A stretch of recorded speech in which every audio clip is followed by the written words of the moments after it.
Hello and welcome to the Room of Lives. I'm your host, Neil. In this part of our conversation, neuroscientist Rishi tells me about his time wandering around the colonial Indian city of Kolkata, where I'm from, while he was writing for a newspaper and a cookbook. We then explore his ideas for a structuralist cookbook on the theory and general organizing principles of Indian cooking.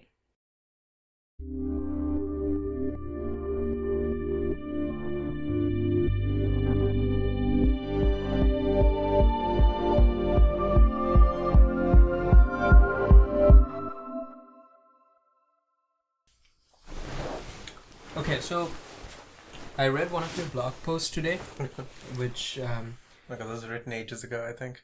yeah, you were talking about some of your experiences when you were in Calcutta. Yeah, that was a great time. So I want to hear a little bit more about your stint as a journalist in Calcutta. What paper were you writing for? The Telegraph. Oh, that's pretty big. Yeah. But yeah, I somehow drifted into the supplements, writing about like bits and pieces of local life. How did you get started writing I on that paper?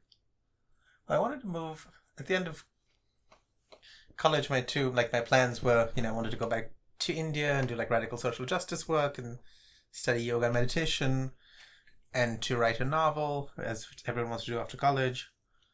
And Calcutta was the city my parents grew up in. It seemed like I was really interested in this idea of kind of Calcutta as great modernist city, kind of like forgotten modernist city. So, I'm very interested in these moments, like kind of late 19th, early 20th century around the world and what they're doing, what's happening in art and literature. And I kind of had this idea for taking, I feel like there are these tropes that recur in these modernist novels, this kind of like wandering detective, this kind of flaneur wandering through the city, these kind of, and I wanted to put that together with, I've been wanting to write a cookbook, and I had kind of a narrative voice, like an authorial voice, and I had this imagined cook character based on my grandmother's old cook a little bit, but who's also this, but also based on the cook in the Zen monasteries, who's always the first one to get enlightened, but is also like, very playful and ironic. And so there was this kind of like intersection of tropes. I still have many writing projects that have taken some of those ideas that I never actually finished. And so I thought, and I was kind of feeling a little bit disillusioned from my stint on the farm. In many ways it was great, but I hadn't quite found what I was looking for in terms of some sort of either spiritual enlightenment or some sort of social, being set afire by some sort of social cause. And I was like, well, what's a good way to wander around Calcutta and do a bunch of writing and get to know the city a little bit better? And so I had an uncle who knew someone there, and they were like, oh yeah, we need writers, we won't pay you very much, but you can come work for us. And my aunt had like an empty room below her house, so I could live opposite my mad uncle. Again, it felt like very appropriate. Yeah.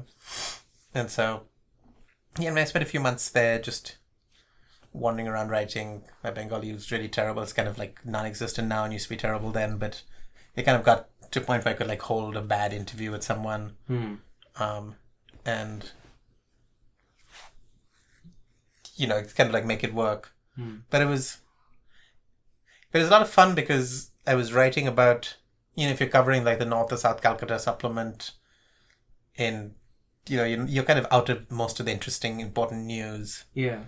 And you get to focus on these slightly random human interest stories. And then Calcutta really does still have, like great intellectual culture. And a lot of people very interested in, like playful writing or hearing about, like, and still has a lot of, it has a lot of history. It's kind of like fade.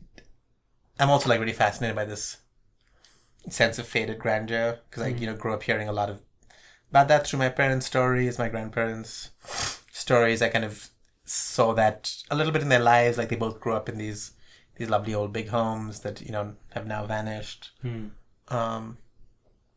kind of, and so it was the chance for me to kind of, so it feels like there's a lot of both richness, there's a lot of melancholy, but there's also a lot of like, like playfulness, which I really like, a lot of like wonderful street life. Like it still feels to me like a great world city. And so, yeah, I spent a bunch of time just interviewing. A lot of my writing was was a little bit more straight-laced than I wanted it to be because of the editors. Yeah. But especially towards the end, I think I got good reader feedback about my food writing. And so that kind of helped. Speaking of food writing, you wanted to talk about, food cooking and something else that I've never heard about, a structuralist cookbook.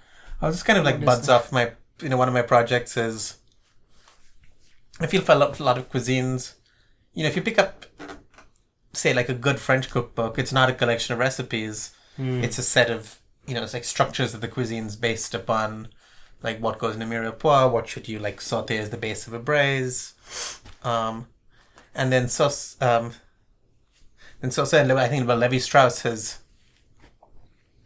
there's a brief moment where he talks about structural oppositions of cuisines based upon, like, what goes with what doesn't go with what, like, how does a meal unfold. And I was trying to think about ways, I feel like there are a lot of nice Indian cookbooks out there, but there are very few that I feel like really seek out principles. And this is kind of the opposite of what I was saying about science. And I can talk about why I think that's fine. And in some ways it's kind of the relationship between structuralism and what goes before and post-structuralism. But I wanted to write a cookbook that really sort of identified principles and then showed how they worked out in different dishes. And so you might even, even to ask the question, like, what makes a dish Indian or subcontinental as opposed to, say, French or Chinese? Like, what are we picking at? Are there things we can pick at? And then if you just, like, pick up someone, like, if you pick up your, like, say, like, let's say my mother or my father, and you ask them to make an Indian meal without a recipe, they'll do something. What is that something they're doing? Like, what organizes that something? Like, what do they decide to put where? Why do they, for example, they might heat oil and throw whole spices in and then follow that with something else. But so trying to figure out what that something is, that kind of like shared practical knowledge that underlies. Yeah. I think this kind of mirrors your curiosity in thinking about the brain, for example. What are the general organizing principles? Yeah, and even though I'm skeptical of organizing principles, I still think they're invaluable. Yeah. And then I've always loved to cook. I grew up cooking a lot. I lived in a big co-op in college, and some of my happiest times were cooking there. Yeah. I've always thrown, like, dinner parties and... Yeah. Thank you for visiting us today in the Room of Lives. In the next and final part, Rishi talks about the intense episodes of obsessive-compulsive disorder around fears of death that he began experiencing in high school, which would cause him to behave in extreme ways, such as washing his hands until they bled. We discuss his experiences in spirituality that have helped with these obsessive thoughts, and we end with his visions for the future of his life and research.